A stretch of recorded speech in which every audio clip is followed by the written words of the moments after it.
What of the many voids sent found in the source? Who guides them here, and how? An excellent question. Though there are several methods by which the Void's denizens might intrude upon our world, the rituals of summoning are the most typical. For example, let us consider the Gargoyle, a creature of middling power.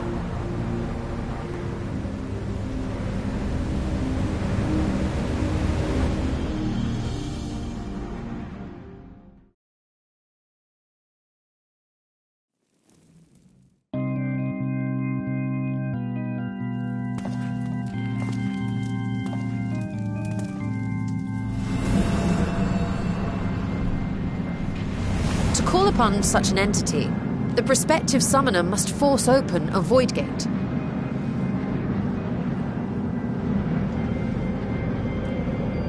The portal lasts but a moment and is relatively small, allowing only an imp or other lesser being to squeeze through with their physical body intact.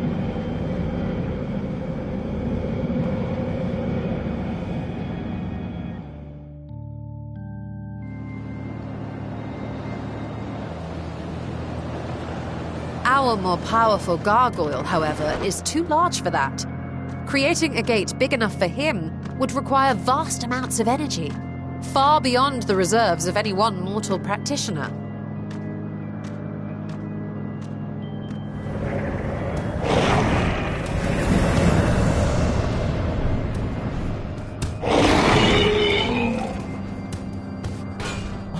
Instead, 'tis far more common to bring over only the entity's soul. We had a taste of that ourselves when a certain exarch dragged us to the first.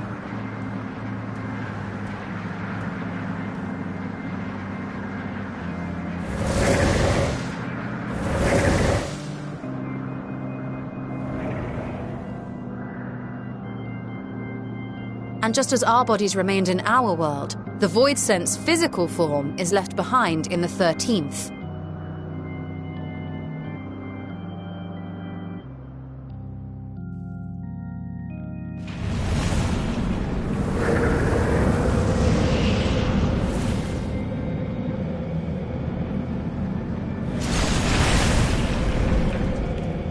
Once at its destination, the summoned soul is granted a temporary shell to inhabit. In the gargoyle's case, a stone effigy has proven a suitable vessel.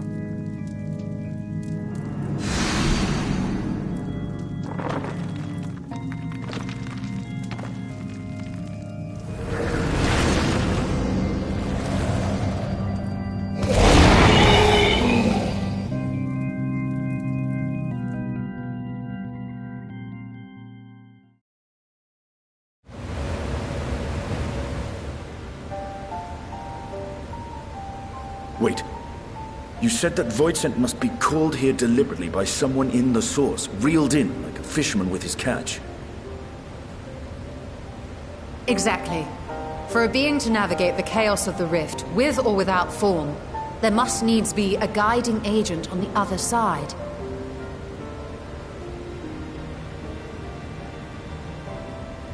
When the hordes poured forth from Alag's Great Gate, it was the technologists who drew them through. Though to my knowledge, planar fissures are in essence natural passages between our world and the void, which require no such guidance to traverse. Why is only the boundary between the source and the 13th so fragile? So much so that it often tears open of its own accord. I believe solving that mystery is key to understanding travel between the source and its reflections. And how do you intend to get your answers? No. The danger is too great.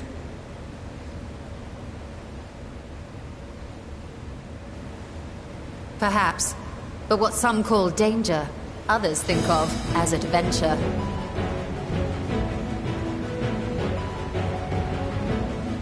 Were you not listening to my tale? Never mind that the means to expand the gate has been lost to the ages. Even could you force the portal wide enough, you would be greeted by an army of murderous horrors the very instant you step through.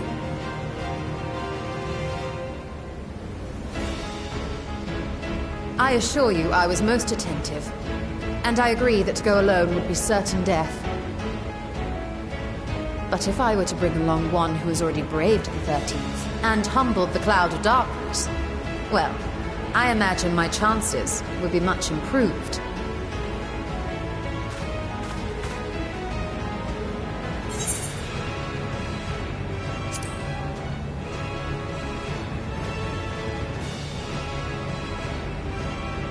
I had a feeling you might say that.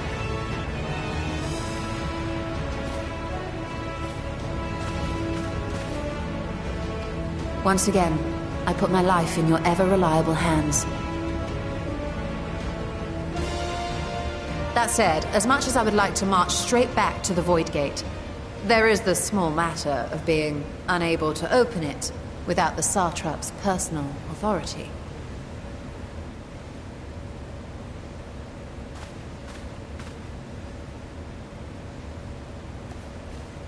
As I've said before, I will grant you and yours any boon you choose to name, provided it does not endanger my people.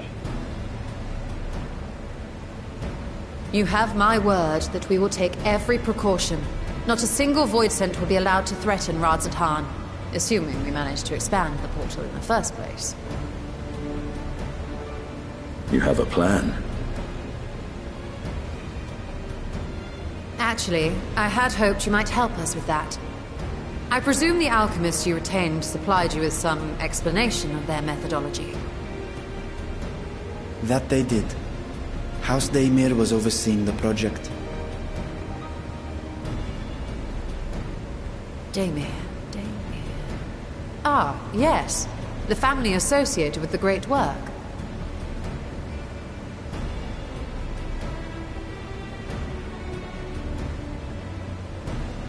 I did not fully comprehend the theory, but their research began with a void scent which had slipped through the fissure.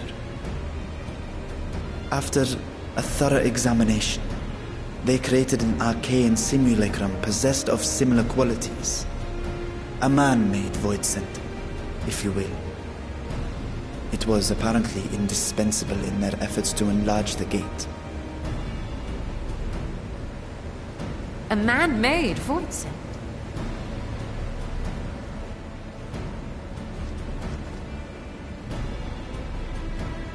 Yes. Being great admirers of the Archons, House Daymir submitted detailed notes to Charlene's official committee. They expected praise and accolades for their simulacrum, and were thus devastated to be informed that their work had been classified as prohibited material.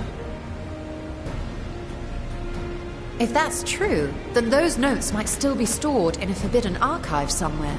Not Google, of course, since that library had yet to be built. Which leaves us with...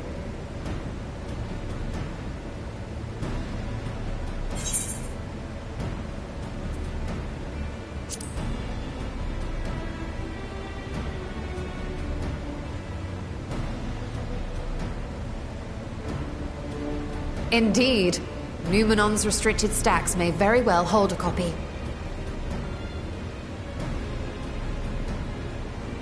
In which case, I say we head directly to Charlene.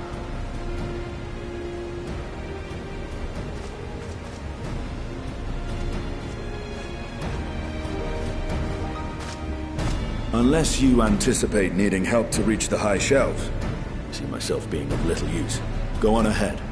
I still need to find Mirad and tell him about the Khalzal Foundation.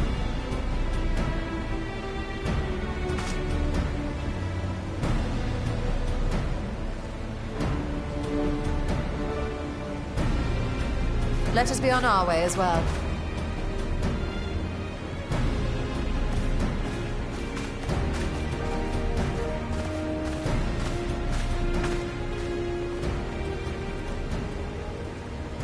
They are resolved to venture into the void. Do I sit idly by?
If House Damia's notes are to be found anywhere, it will be here.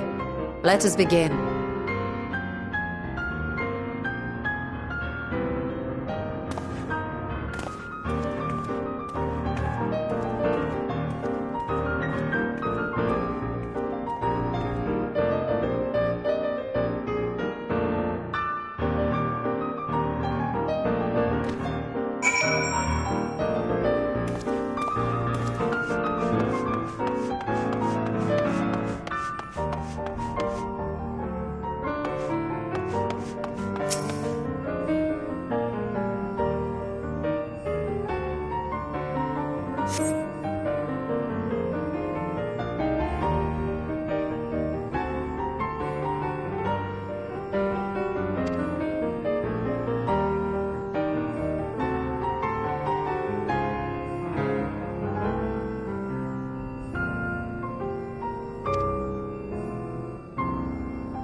Yes, the ether signature is unmistakable. I've felt the traces of House Damia's resonance many times at the Great Work. Time to see what all the fuss was about.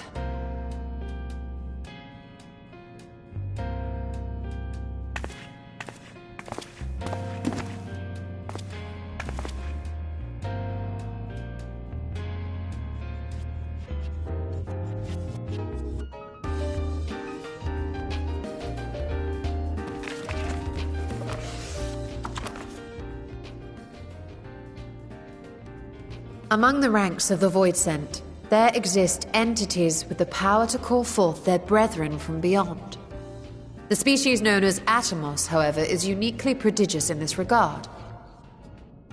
From its distended maw, it can expel an endless procession of void-born creatures, a talent which sorely tested the Radiant Host in its battles against these abominations.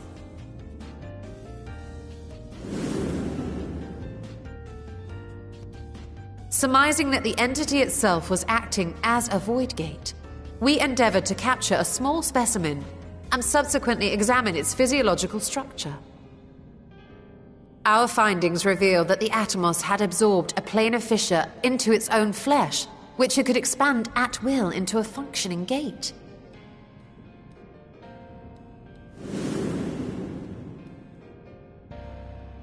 Upon further analysis, we identified an ethereal wave pattern emitted during this process. A pattern we were able to emulate by passing crystal-stored ether through a specially designed prism. We proceeded to embed said prism into an arcane simulacrum, thus completing what we have dubbed our artificial Atomos.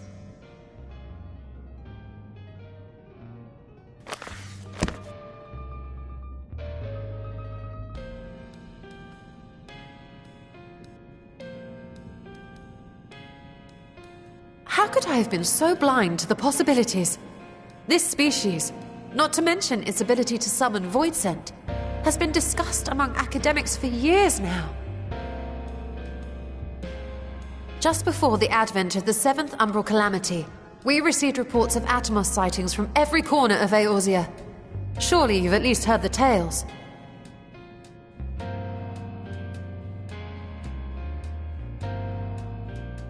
And still, House Daemir went and built a mock Atomos of their very own. I'm not surprised the Archons consigned their work to a restricted archive. It was no easy task, but at last we've unearthed the volume we've been searching for.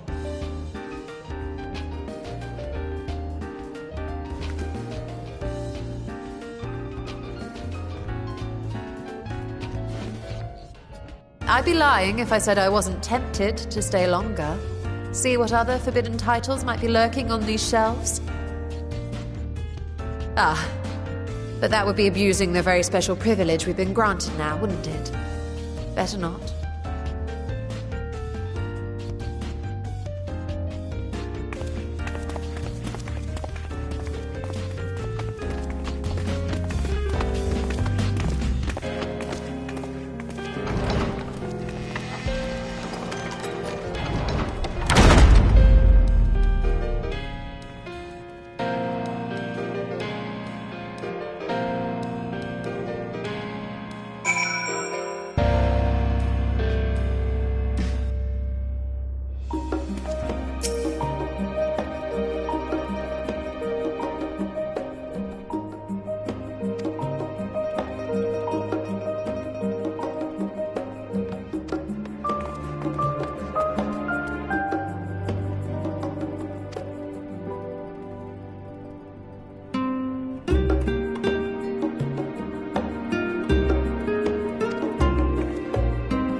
The ruins alone were impressive enough, but I never dreamed such a treasure lay hidden in the depths of the bounty. It may have been helpful to know this device existed, Your Excellency. My apologies. The gate was a secret I shared with none but my closest advisors. I feared for what might happen should those with ill intentions learn of its existence.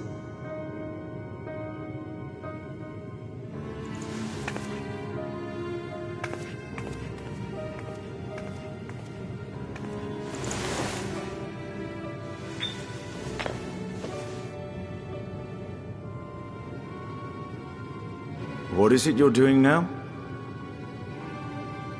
There's something I wish to verify. The NOAA reports claim that a short stint into the void carries little risk of etheric imbalance. Should one suffer an injury, however, or if one's expedition drags on longer than intended, that risk becomes significantly greater. Graha theorized that a warding scale would confer protection from the void's corrupting influence. But I would prefer to test that hypothesis before we set foot in the 13th ourselves. So, this is an experiment of sorts. Yes, an experiment. Tell me, how would you go about testing the efficacy of the warding scale?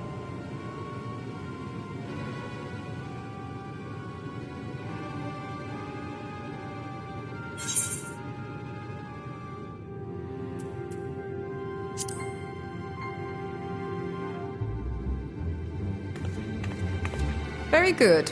I see you've been paying attention. As Vritra sent his simulacrum, so too shall we rely on a familiar to bear the brunt of any unpleasant consequences.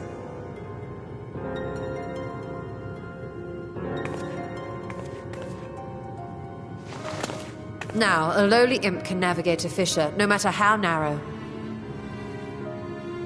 Which means an arcane entity of similar stature should be able to manage the same. I hadn't wanted it to come to this, but no other familiars will do, I'm afraid.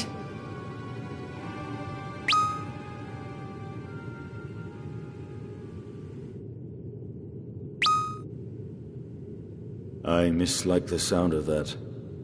What manner of fiend does she mean to summon? From ocean rise and cloudbank form. From mountain spring and rainfall storm.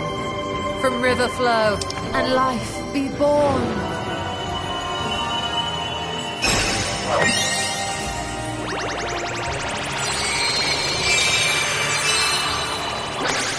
Water, water, froth and fire!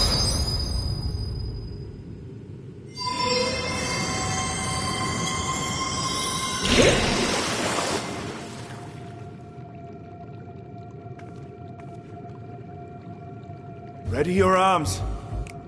I fear she's been possessed. Oh, come now. That was adorable.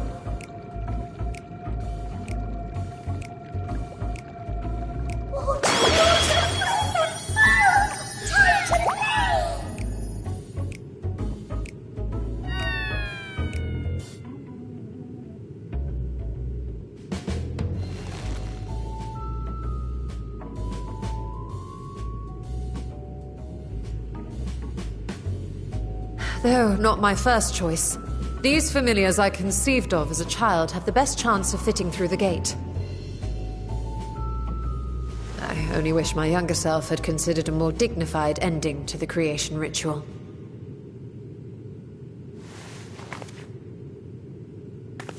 In any case, these two should serve us well. This one will bear a warding scale.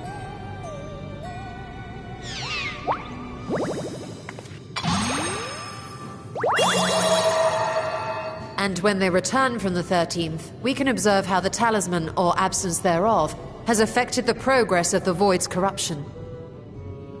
If I could impose upon you to open the gate. Your Excellency? Ah, yes. Of course. We should also be wary of void scent slipping through while we conduct our experiment. Estinian, you are to keep Nidana safe from harm. As you say. You had best be on your guard as well.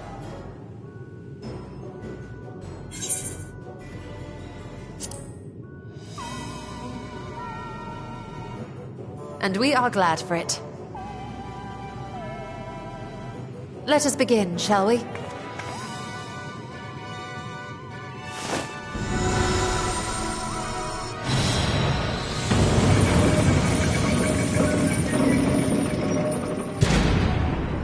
Nixies, into the void.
I think we've waited long enough.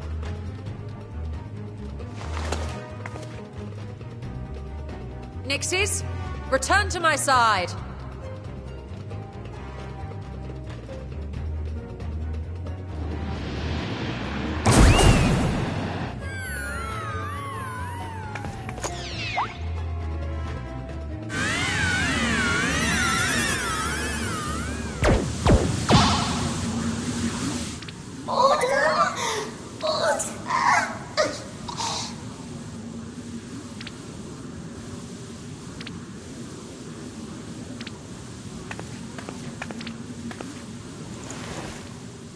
Thank you, little one. You did well.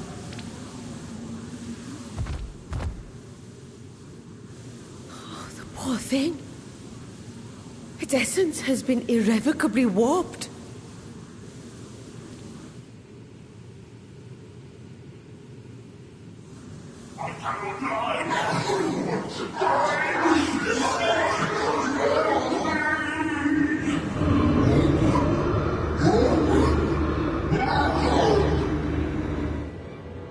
We're out of time! I must reseal the void gate.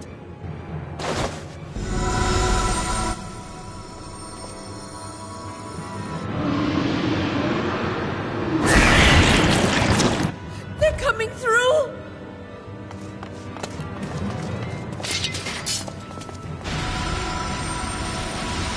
In the name of Al-Zadal III, I bar this door unto the void!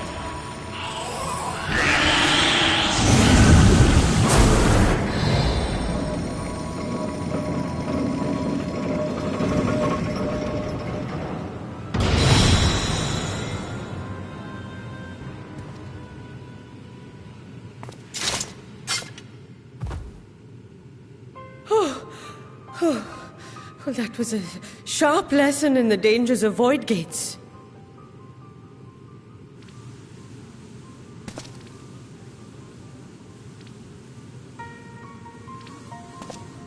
And what of our experiment? I'd say the results speak for themselves.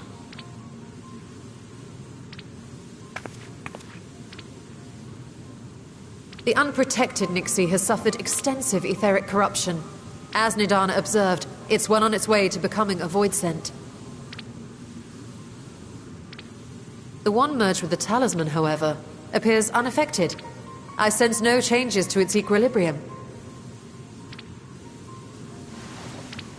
Rest now, little ones.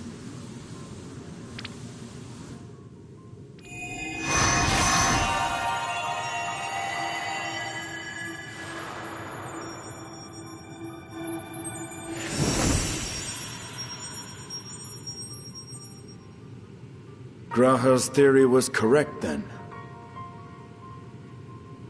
So it would seem. But while our second familiar was untouched by void energies, the talisman itself shows signs of degradation. It was, of course, originally designed to shield the soul from primal tempering. It stands to reason that etheric corruption of a different sort would affect it differently. We may need to modify the warding scale's design to account for the 13th's uniquely unstable ether. You've said much of the Void's instability, but my imagination fails me. What manner of place is this broken world? My apologies. I forget that not all of us spend our days sequestered in dusty archives. The 13th is a reflection of the source that was drowned in a flood of darkness. In Emmett Selk's own words, this tragedy was a result of the Ascians' attempts to force a rejoining. They erred in their haste, and made of that world a useless void.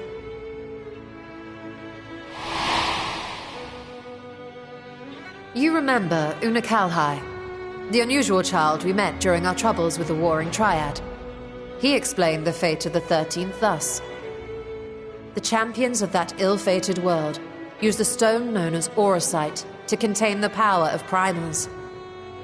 But those self-same heroes were gradually corrupted by the Auracite's bleeding energies, transforming into fiends with an endless hunger for ether.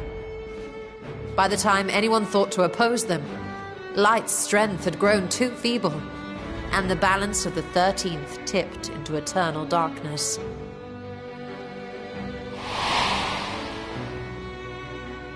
It was Elidibus, as I recall, who rescued Unakalhai's spirit from his final battlefield. But I wonder if there were others whom the emissary saved from oblivion.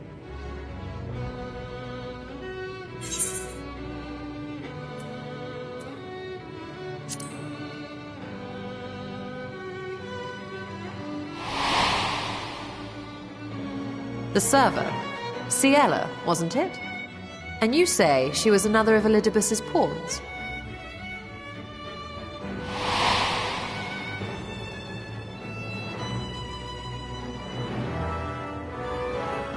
I see.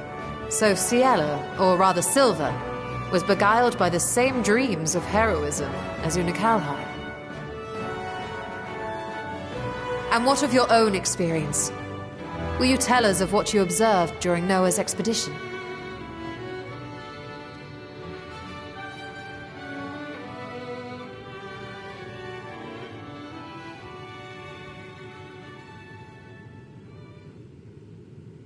I can picture it now. The sunless, Stygian expanse, infested with legions of ether-starved monstrosities. A void in every sense of the word. What you have described in such lurid detail is exactly why I hesitate to encourage you.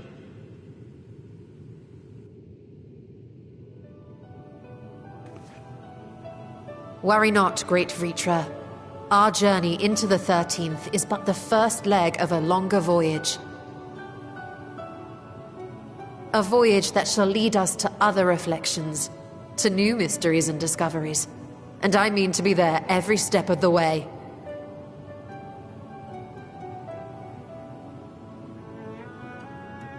But first I must focus on refining the warding talisman. Then I can begin work on constructing an artificial Atomos. Or I could, if I had the relevant manuals to hand. Might I be so bold as to request access to the Satrap's family archives?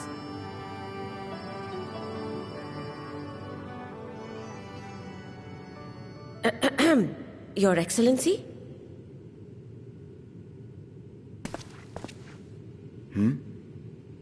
Oh, yes. That can be arranged.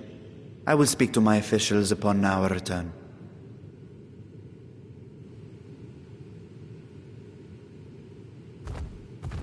We will see you back in the city then.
Istola! The adjustments are going well, I hope? 'Tis a lengthy process, but the end is in sight, yes. That's wonderful news. I myself had some good fortune searching through the Satrap's private records. What I found was a transaction log dated around the same period as when Al-Zadal's legacy was built. It included a purchase list of highly exclusive alchemical components, and I knew I'd discovered the key to making the artificial atomos. I then visited the High Crucible to commission the materials. After I'd explained my requirements, I was beset by volunteers insisting I allow them to help with the entire project.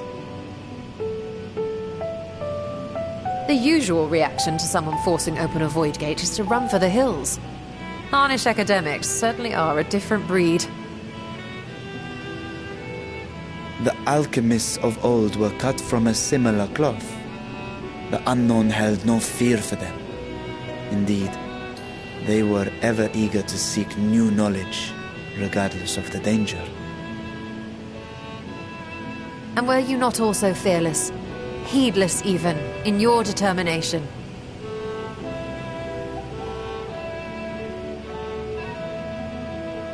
My sire entered his dormancy before I was hatched. And so it was Ashdaya who kept my eggs safe and warm. It created a bond between us. Even long after I learned to fend for myself, I rarely strayed from her side. She was my guardian, my sister, my dear companion. And not a single day passes that I do not mourn her absence. No matter how deep the darkness, I would not surrender my search. I promised myself the time would come when we would once more take to the skies together.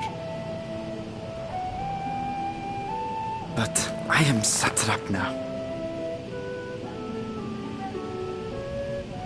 The Radiant Host is here to serve, Your Excellency. Nabdeen, what is this about? Celestinian told us of your predicament.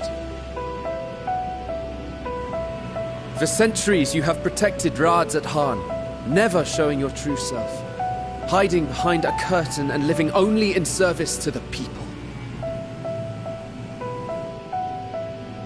Your dedication meant more to us than your deceit, and so did we accept you as our rightful ruler. After all that you have sacrificed for this nation, did you imagine we would begrudge you your heart's desire? We survived the final days. We are a strong and proud people. We, the Radiant Host, will keep Thavnair safe in your absence.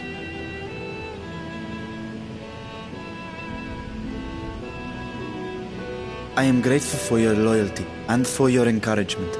And yet... Now you listen to me, Varshan!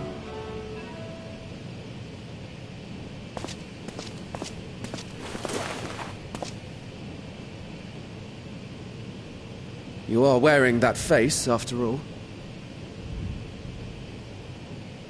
As I have told you before, you are a little brother to us all.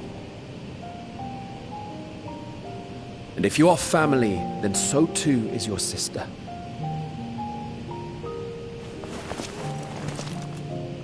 We are there for you if you need us.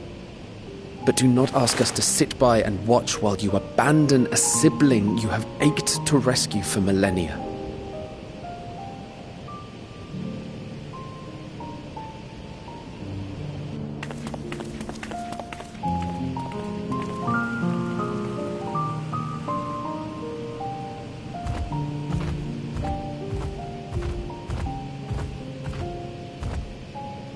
We will succeed in opening the way. It is only a matter of time. All you need do is prepare to step through to the other side.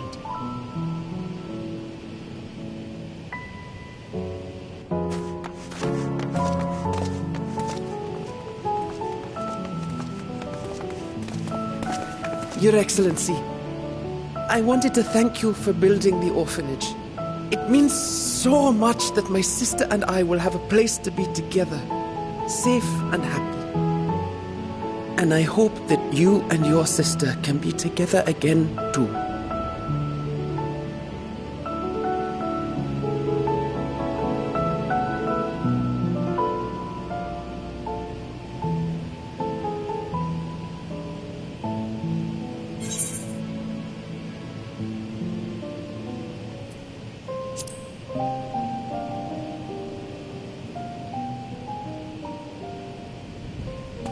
You're saying I should seize this chance?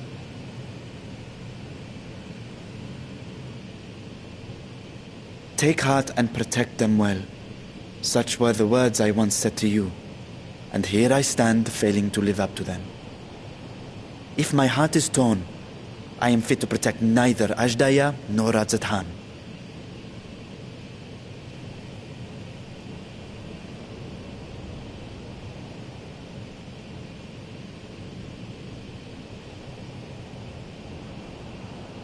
My people, I have come to a decision. Vashan will depart Thavne for a time. My dragon self will remain in the palace, but only to conduct the satrap's most essential duties. While I am focused on controlling this vessel, there may be matters that escape my attention. I rely on you, my trusted friends, to watch over one another until I return.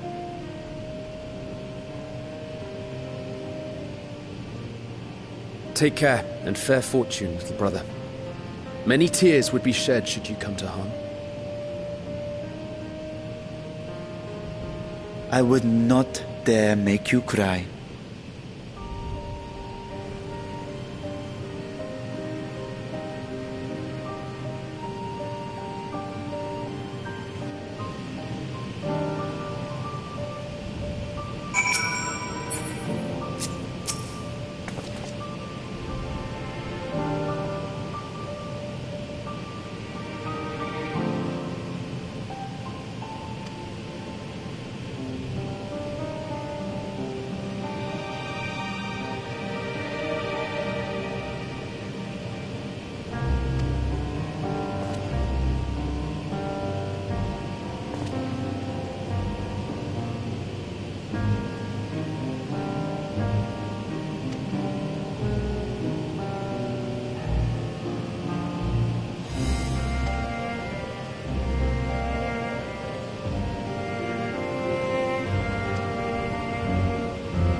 To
be swallowed, bereft of savours,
Thank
you.